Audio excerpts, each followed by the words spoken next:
We're jumping right into streaming here on this Tuesday. This finally, I believe, will be a streaming show that I can get done in under 15 minutes because it's not as much to look at. Huzzah, ladies and gentlemen. Welcome to your Tuesday. I doinked it. Let's go up to the top. Come on, Bespris, get your head out of here. You know what? This is a fantasy basketball playoff streaming guide for Tuesday, March 11th and Wednesday, March 12th. Follow Dan Bespris on Twitter. That's me.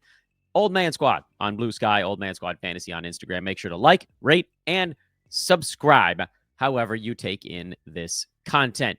Let's look at today, Tuesday. I think the day of is generally the more important of the 2 days that we're talking about on these shows.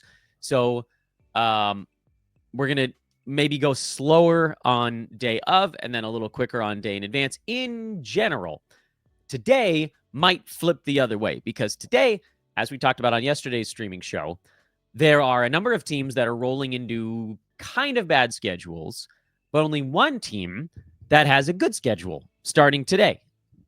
That team is the Clippers. I can tell you right now, there's only one, so we keep that one pretty straightforward. The Clippers have a back-to-back today and tomorrow. They're the only team in the NBA that has a back-to-back today and tomorrow. They are the only team in the NBA that plays 3 times over the next 4 days. So there isn't even anybody, and by the way, that's, if you can remember that, put that in the back of your mind, nobody has a back-to-back on the tail end of those 4 days either, so you already know that nobody has, there's I think one team, couple teams, any team that has a Thursday, Friday back-to-back, they're not playing today. So you can also take that away. We'll get to who to pick up on the Clippers in a moment. First, the teams that are dealing with maybe not the world's greatest schedule, but also, like, we've seen worse. And there's a little bit of wiggle room. So the one I think to point out, or the two, are Chicago and Golden State, which I realize, like, you look at this board and they don't look any worse than the rest of them. But Chicago and Golden State each have 1 game over 4 days and 2 games over 6 days. The keynote on each of those teams is that they're off for 2 days before their 1 game in 4. Whereas the other teams we're looking at here play on Wednesday. Chicago and Golden State don't play again until Thursday. So to me, those are the 2 teams where if you have anybody fringy, Chicago, Golden State are the teams where you get out of it because you can front load more games played when you pick up someone, on the Clippers, say, who has 3 games in 4 nights. You get a 2-game bounce, and you get it quickly. You get the 2 games today and tomorrow. So if something crazy happens and you needed to use a move elsewhere or on that one, you have that opportunity and you don't have to hold longer. The other teams, Portland, New York, and Oklahoma City. We'll start with Portland because you can see on the board here, they have 1 game over 5 days, but it is tomorrow. So if you wanted to, if you like your Blazers streamer, whoever it might be, whether it's like a Shaedon Sharp or a Tumani Kamara or a Donovan Clingan or whatever, you might want to hold through Wednesday because they're pretty good at what they do, and then punt on the Blazers because you can, again, maximize games played starting on Thursday, and you can do it again front-loaded because the Blazers don't play again until Sunday when they have a Sunday, Monday back-to-back.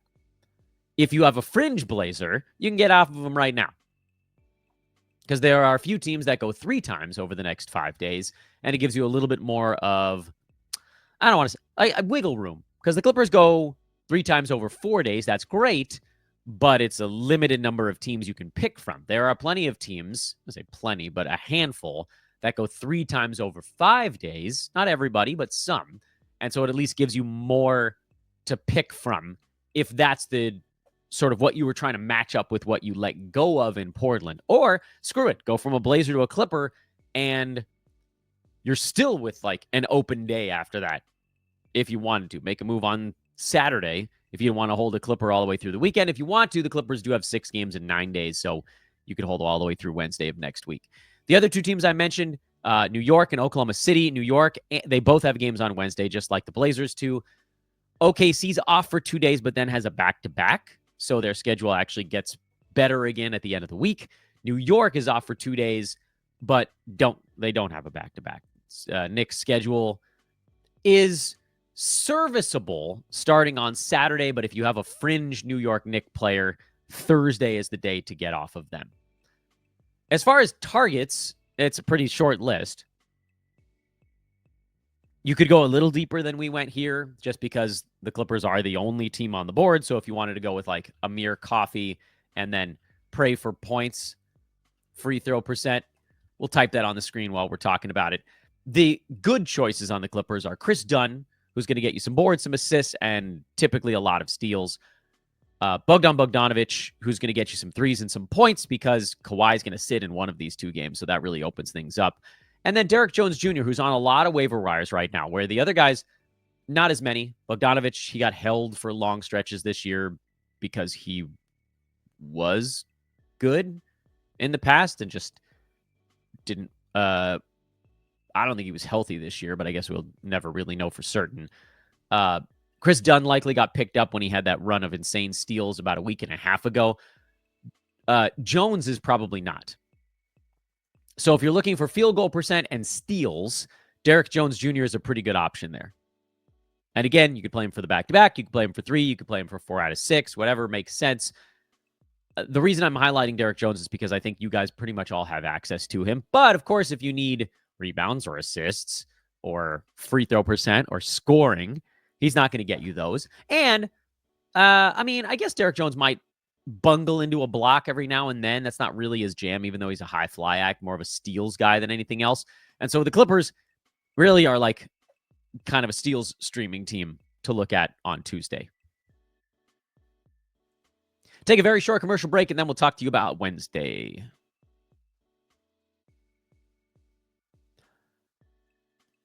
All right, Wednesday. Only one team to avoid. That's the good news. That team is the Cavaliers. That is kind of the bad news because the Cavs are a team that has some really good fantasy players on it. And if you have them on your team, which I'm sad because I do, I have a team where I have both Donovan Mitchell and Darius Garland in a head-to-head playoffs right now. Ugh. Wednesday and Thursday is going to be a little bit of a rough one. Cavs have 2 games over 6 days starting on Wednesday. And, of course, the key note there is that it's Wednesday and Thursday off. And then their schedule gets, again, a little bit more serviceable after that, where they're going either every other day or with back-to-backs. The Cavs schedule actually gets quite a bit better starting on Tuesday of next week. But you got to survive the front end of this week first. So if you don't have Donovan Mitchell or Darius Garland or Evan Mobley or Jarrett Allen, you probably want to consider moving on Wednesday. And the good news, because that was sort of, the good news is that there was only one bad schedule on Wednesday. The bad news, of course, is that the Cavaliers are a team that has a lot of fringe streaming options like Max Strus, and Ty Jerome has been really good when one of the starters sits. Ty Jerome, by the way, already listed out for tonight, so that takes him off the board. We said Strus, we said Jerome previously. DeAndre Hunter has been in the mix before. Those guys are not worth holding when they have 2 games over 6 days, especially because when the schedule is light, you're more likely to see Donovan Mitchell and Darius Garland play. This game against Brooklyn is a little iffy because it's kind of their only game against a non-competitive team until Utah next Sunday on the 23rd. So this is kind of like the will somebody get a rest day? We already know Ty Jerome is. Is anybody else going to get one as well? Okay, well, what are you going to do about it? You're not going to pick up a different Cavalier because their schedule is so clunky after today. Because we're talking about Wednesday right now. Teams to target on Wednesday, and we do have 6 options there. None of them is great, though. Nobody plays a Wednesday, Thursday back-to-back. The back-to-backs that we're working with here are Friday, Saturday back-to-backs, I guess, when we're sort of gaming it out because they play Wednesday, off Thursday, on Friday, Saturday. All 6 of these teams play a Friday, Saturday back-to-back. Those teams are the Boston Celtics, the Denver Nuggets, the Houston Rockets, the Memphis Grizzlies, the Miami Heat, and the San Antonio Spurs. Of those teams, only Boston doesn't have an additional ball game next Monday. So again, another little sort of good piece of news there is if you went to one of these teams that goes 3 times in 4 days, most of them will get you off to a good Monday start next week, provided you don't have a move to burn on Sunday and then you move off of these guys on Sunday. Some teams, again, like if you could make it an extra day, the Lakers have that brilliant schedule starting on Thursday. It's the best schedule you'll find at any point ever, which is 4 games in 5 nights, 6 games in 8 nights. It's crazy. The NBA tried to eliminate all of that years ago, but because of the fires in Southern California, Lakers had to move some games around, and they already had a backloaded schedule. So I don't like, the only thing that probably should have been done is the Milwaukee game should have been tomorrow. But I think, did the Bucks play then? I don't know. It would have created 3 games in a row, or Bucks would have had a back-to-back and then a couple of off days, and then I don't know. It was screwy. I think it would have given Milwaukee a 4-5, and so they didn't want to punish the Bucks for some reason. But it was the Spurs game that was getting rescheduled, and there was the Charlotte game that got rescheduled. Don't worry about it. Lakers schedule's great on Thursday, but we're getting a little bit ahead of ourselves. So you got some options here. And again, Boston being sort of like the last choice among them, we will talk about them last. Okay, let's take a look at who to target on Wednesday. There we go. Boston, you've got Sam Hauser if you want threes. He's probably not going to be that good in the game on Wednesday, but then that back-to-back Friday, Saturday, he'll get a little bit of run when you'd assume that guys like Jaylen Brown, Jason Tatum probably get half of the back-to-back off. Same story for Luke Kornet. Probably doesn't do much on Wednesday. A better option, again, on the back half of this little streaming window. Denver, your only real option is Peyton Watson, and if Aaron Gordon comes back, then that probably falls on its face, because then Russell Westbrook slides into kind of the lone streaming slot. By the way, Russ is not on this board because he's an all systems play with Aaron Gordon out. He's filling in as a starter. He's not a streamer right now. He's just hold until Aaron Gordon comes back. I don't like Cam Whitmore on Houston. I'm not convinced that he actually gets a big bump in playing time, especially if Freddie VanVleet comes back. So this is one I would largely avoid Whitmore. Memphis has a couple of good names. Brandon Clark has to come back from this sore knee. If he's back, if Brandon Clark gets ruled in, he's a great source of field goal percent and a decent source of points and then defensive stats. Scottie Pippen Jr. also looks like he's in a really good spot right now. If Ja gets a game off, even better. If not, the fact that Luke Kennard's been out and maybe Bane would get a game off and Aldama's been out and Vince Williams has been out and JJJ's out for a while. Scottie Pippen's a great source of steals. He probably gets you a handful of assists, although that number hasn't been as high as we'd want with Ja in there. Of course, that would take a pretty good jump up the board if Ja rested. Miami probably has the most reliable streaming options to pick from, although I guess the two for Memphis aren't bad. You're just sort of worried about Brandon Clark's health. Duncan Robinson for points and threes is an extremely reliable 2-category stream. Haywood Highsmith, pretty reliable for steals, might even get you a handful of rebounds. And then Davion Mitchell, who's going to start, and he's going to play pretty good minutes for the Heat, will get you some assists, probably will get you a steal as well. Those guys have a very safe floor, which when you're streaming, you kind of want to know what the floor is of the guys you're popping in there, because you're like, okay, I'm going to get 2-3 games in 4 days out of this dude. What do I think the worst case scenario is for what I'm going to get? Great. You plug that into your projections, and then you have a better idea of what you need to do with your other streaming slots or what you were doing with your regular slots and how those streams fit in. San Antonio has a lot of names, although I don't know how many of them I would say are extremely reliable. Keldon Johnson's been pretty damn reliable lately for points and some rebounds. Very good source of scoring. Stephon Castle, great source of scoring. Some assists, terrible percentages. Obviously makes more sense on the points league or hard punt side, and he's probably rostered in your league because someone's punting whatever it is that he's bad at. Bismack Biyombo is extremely unreliable, but he probably will get you over this 3-game and 4-day stretch for the Spurs. He'll probably get you 18 to 20 rebounds and 1 to 3 blocks. So not awful, but also not good. Jeremy Sohan, I wouldn't go down that path unless I had to, especially because he's been a little dinged up. And then Harrison Barnes had his sort of like once every 3-week explosion game, so his numbers are inflated right now, but he is an okay source of points and threes as a streaming option for the San Antonio Spurs. I promised you guys that in our afternoon show, I would try to get you a little bit more on my underdog card for the day. And this is what that looks like right now. So let me change what the zoom is. First of all, go to underdogfantasy.com and sign up today using promo code OLDMAN. You get to unlock a deposit match bonus promo up to $1,000 at a 50% clip. So put in 100, they'll give you 50 extra. Put in 200, they'll give you 100 extra. You guys get it.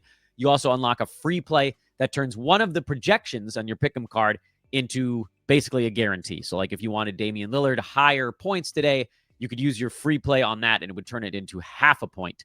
You just need to go higher than half a point. So it turns a 2 into a 1. I put a number of names on my card. It's not a legitimate card, and they've moved some stuff around that I can't use anymore. You can see Max Strus, Darius Garland, Chris Middleton. They all got changed since the time I put those in. But the reason I was looking at them is that right now Donovan Mitchell is listed as questionable. And when you get news like that, a fun thing to do, and I know it's considered sort of the public side to take higher on stuff on Underdog, but I personally think it's easier to game out when someone's going to go higher based on other factors, like what's missing around them. I'm not great with the supreme analytics of a day-to-day thing. That's why I don't play DFS. You have to be good at that to get in on first player props and DFS. If you're going to go heavy volume on that, you really have to understand your analytics. And that's not my area of expertise. I'm a full season guy. But on individual nights, you can get these little moments, and it does lend itself to more hires. We can take Garland out of this thing. I wanted to mention Darius Garland as a name. I'm not going to remove him yet because I don't know what the actual projection is, and I want to keep talking about him.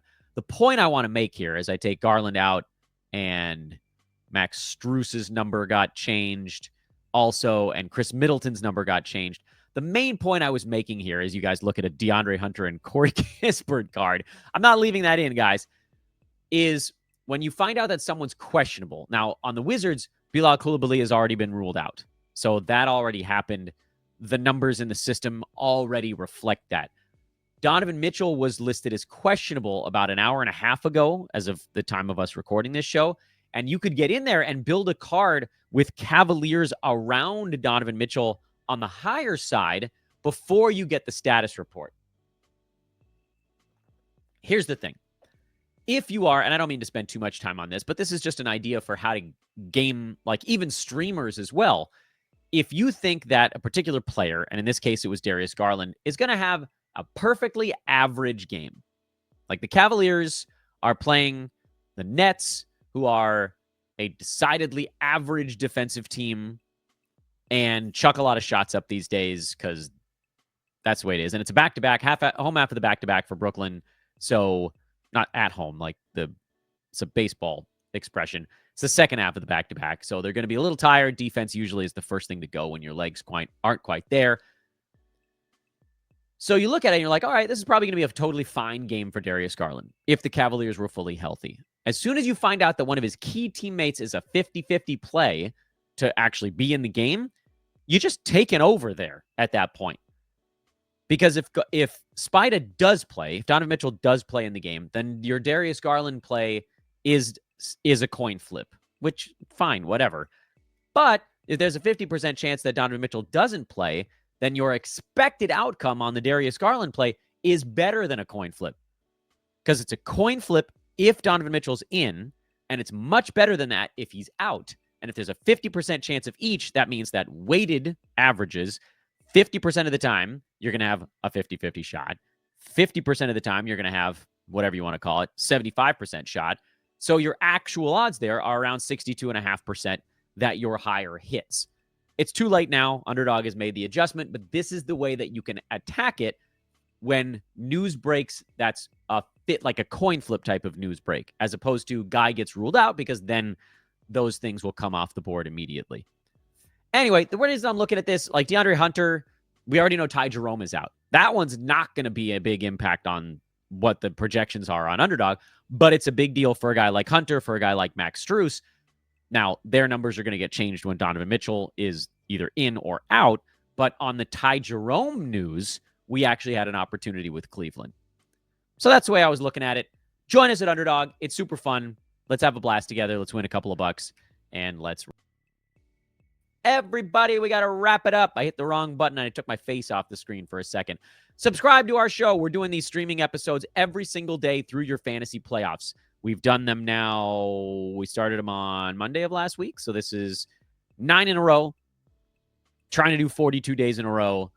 We'll see how that goes. But again, subscribe to Old Man Squad. That's how you're going to get all of this stuff and everything else we do. The recap shows, the rest of season plays, the DFS shows, all that stuff is right here. Follow me on Twitter at Dan Besbris, DanBesbris. Please, if you have a second, hit that like button. Comments are open if you have any questions. As always, Subscribe. Do